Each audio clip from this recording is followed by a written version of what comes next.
آج جس شخصیت سے میں آپ لوگوں کی ملاقات کروانے جا رہی ہوں وہ بہت قداور شخصیت ہیں، میری منٹور ہیں، میری استاد ہیں. جتنا بھی میں نے سیکھا ان سے سیکھا، کس طرح سنبھل کے بولنا ہے، تمیز تہذیب سے بولنا ہے، الفاظ کے چناؤ کیا ہوں گے، یہ سب کچھ ہمیں سکھایا اس قداور شخصیت نے. ریڈیو پاکستان کا ایک بہت بڑا نام رویہ اکرم. تو سب سے پہلے ہم ویلکم کریں گے، اور ماشاءاللہ ان کی وہ جرنی ہے ریڈیو پاکستان کے لیے، جو انہوں نے خدمات دی ہیں وہ بہت زیادہ، یعنی میں 2-3 جملوں میں اس کو کور نہیں کر سکتی، جو خدمات ان کی ریڈیو پاکستان کے لیے ہیں. نہ صرف پاکستان میں بلکہ انہوں نے پاکستان سے باہر بھی ریڈیو پاکستان کے لیے کام کیا اور پاکستان کا نام روشن کیا. آئیے سب سے پہلے ویلکم کرتے ہیں رویہ اکرم صاحبہ کو. السلام علیکم میم. وعلیکم السلام بینا. سب سے پہلے تو میں اپنے سامعین، ناظرین، حاضرین سب کو بہت ملتمس انداز میں کہوں گی کہ میں شخصیت بالکل بھی نہیں ہوں، اور قداور شخصیت یہ تو بہت ہی مجھے لگ رہا ہے کسی اور کا تعارف کرایا جا رہا ہے. بہت ناچیز ہے، اور اب بھی اپنے آپ کو دنیا نشریات میں ایک طالب علم محسوس کرتی ہوں. اب بھی اس علم کی طلب مجھ میں موجود ہے، سیکھنے کا جذبہ اب بھی مجھے موجود ہے، اور یہی میں چاہتی ہوں کہ اس جذبے کو اپنے جونیئرز تک منتقل کروں. اس کو اگر آپ یہ نام دے دیتے ہیں کہ اساتذہ میں ہمارا شمار ہے، تو کہیں بھی نہیں ہے، بس ہم خود سیکھنے کے رویہ اکرم صاحبہ، آپ نے جو ہے ایز اے ڈپٹی کنٹرولر کی جو ہے، جب آپ ریٹائر ہو رہی تھی تو ماشاءاللہ آپ ڈپٹی کنٹرولر کے طور پہ خدمات انجام دے رہی تھی ریڈیو پاکستان میں، تو تھوڑا سا اس کے بارے میں بھی ہمیں ہمارے ویورز کو بتائیے. اصل میں بھی نا، ڈپٹی کنٹرولر تو ایک پوسٹ ہے، سمجھ لو. ہم اندر سے ذات کے پروڈیوسرز ہیں، ٹھیک ہے. پوسٹ وہ ہوتی ہے، ڈیزگنیشن ہوتی ہے جس کے تحت ہمارے کام چل رہے ہوتے ہیں سرکاری دفاتر میں. تو بحیثیت پروڈیوسر آغاز کیا، اور میں آخری دم تک اپنے آپ کو بہت فخریہ کہتی تھی کہ میں اس پروگرام کی پروڈیوسر ہوں. کیونکہ اگر ریڈیو میں کوئی بہت اہم پوسٹ ہے، کوئی بہت اہم درجہ ہے، وہ پروڈیوسر کا ہے.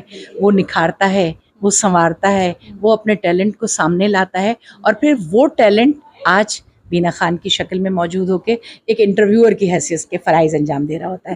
تو بس یہ سلسلہ چراغ سے چراغ جلنا چاہیے، اور میری یہی خواہش رہی، کوشش رہی کہ اگر ریڈیو کی جاب میں نے کی ہے تو اس کو میں جاب سمجھ کے نہ کروں.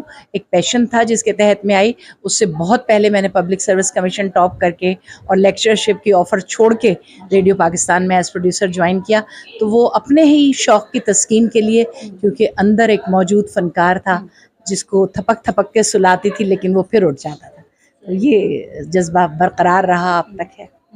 اچھا رویہ اکرم صاحبہ، آپ نے وائس اوور بھی کیا، وائس آف امریکہ، وہ بھی کیا آپ نے، وائس آف امریکہ. اس کے بارے میں بھی ہمارے ویورز کو تھوڑی سی ڈیٹیل بتائیں کہ کس طرح آپ نے پاکستان سے باہر بھی پاکستان کا نام روشن کیا. جی بالکل، وائس اوورز بھی کیے ہیں فیلڈ میں، ہاں بہت وہ والے کام بھی کیے ہیں. لیکن وائس آف امریکہ میں میری تعیناتی پاکستان ریڈیو کی جانب سے، یعنی Pakistan broadcasting corporation, radio Pakistan جسے کہتے ہیں، اس کی جانب سے تعیناتی ہوئی میرے ٹیسٹ اور انٹرویو کی بنیاد پر. جو جیسی پرفارمنس اس ٹیسٹ میں رہی، ترجمہ اس ٹیسٹ میں اور اداریہ لکھنا ہوتا ہے. تو میں بالکل کوئی ہوپ فل نہیں تھی جب میرا ٹیسٹ ہوا. میرا سانس بھی بہت بھول رہا تھا کیونکہ اس وقت میں فیملی وے میں تھی. تو میں نے کہا میں تو بالکل ناکام ہو جاؤں گی. جب وہاں سے امریکہ سے میرے پاس کال آئی کہ you are selected and somebody is coming to interview you، تو آئی واز جسٹ میں کیسے سلیکٹ ہو گئی. خیر انہوں نے انٹرویو کیا تو انہوں نے کہا آپ کا ٹرانسلیشن ہم دیکھ کے بہت متاثر ہے، دیٹ واز 100%، اور آپ کی آواز، آپ کا انداز، آپ کا لب و لہجہ. خیر یہ بتائیے آپ کو ڈرائیونگ آتی ہے؟ میں نے کہا نہیں. کمپیوٹر آتا ہے؟ نو. Even then I was selected on the basis of my test and interview. تو بس انہوں نے کہا کہ نہیں اب آپ جوائن کریں. اس کے بعد میں نے کمپیوٹرز کے وہ جو بنیادی کورسز ہوتے تھے ڈاز وغیرہ کے وہ کیے. اور پھر جب میں وائس آف امریکہ گئی تو میں وہ پہلی تھی جس نے ڈیجیٹل ایڈیٹنگ شروع کی. یعنی وہاں پہ ظاہر 70s کی عمروں میں لوگ کام کر رہے تھے. تو میں تو اس وقت لیٹ 30s میں تھی جب میں وہاں گئی. تو they used to treat me as a teenager. Rabia ہمیں بتاؤ، ربیہ ہمیں سکھاؤ. تو میں اتنی ایک شرمسار ہوتی تھی کہ یہ اتنے بزرگ یہاں پہ سب موجود ہیں اور یہ مجھ سے سیکھنے کے لیے کہہ رہے ہیں. تو مسلسل وہاں بھی سیکھنے کا عمل جاری رہا. اور پھر آخر میں مجھے پھر انہوں نے جو ایک ایوارڈ دیا $400 کا، وہ میرے لیے بہت بڑا ایوارڈ تھا اس وقت کہ انہوں نے سب سے پہلے ڈیجیٹل ایڈیٹنگ کی تھی. ماشاءاللہ. اور کچھ ایسی بات ریڈیو پاکستان، اس میں تو کوئی شک نہیں، کوئی دو رائے نہیں کہ آپ نے کئی آر جیز جو ہیں وہ آپ سے سیکھ کے آگے بڑھے اور آج ڈفرینٹ ایف ایم پہ وہ اب خدمات انجام دے رہے ہیں. تو یہ ہمیں تو لگتا ہے کہ یہ ہم آپ کو مینٹور ایسے ہی نہیں کہتے، ظاہر ہے ہم نے بہت کچھ سیکھا آپ سے، اور اس میں کبھی کبھی ہمیں، جیسے میں نے اپنے ویورز کو شروع میں بتایا تھا کہ ہمیں ڈانٹ بھی پڑتی تھی میم ربیہ سے، لیکن ظاہر ہے کہ وہ ڈانٹ پڑی ہے تو آج آپ کو یہاں پہ بینا خان اس حد تک بیٹھی ہوئی نظر آ رہی ہے. تو اس میں میرا کوئی کمال نہیں، بینا خان کو بینا خان بنانے والی بھی ربیہ اکرم صاحبہ ہی ہیں. تو اس حوالے سے آپ ضرور بتائیں. اور جو ہمارے نئے بچے ہیں جو آنا چاہتے ہیں ایز اے آر جے کام کرنا چاہتے ہیں، ان کے لیے بھی اگر کوئی میسج ہو وہ بھی ضرور پلیز بتائیے گا. بینا بات یہ ہے کہ ڈانٹا کس کو جاتا ہے؟ جو اپنے سے چھوٹے ہوں. تو اب مجھ سے چھوٹے، اس کا مطلب ہے میں سب کو اپنے بچوں کی طرح ٹریٹ کرتی تھی. تو کسی ایک آر جے نے یہ کہا کہ ہم اس غلط فہمی میں ہمیشہ رہے کہ ہم شاید میڈم ربیہ کے سب سے قریب ہیں، لیکن ان کا تو ہر ایک کے ساتھ وہی رویہ ہوتا ہے. ہم سمجھتے تھے کہ اچھا ہمیں زیادہ کرتی ہیں. تو وہی تھا، میں چاہتی تھی کہ ایک ایک بندے کو فردن کروں ٹرین، اور اس کے لیے میں اپنا آفس مختص کرتی تھی. اسٹوڈیوز میں جو کچھ وہ کرتے تھے ان کو پرچیوں کی شکل میں لکھتی جاتی تھی اور رکھتی تھی، اور جب آتی تھی تو بتاتی تھی.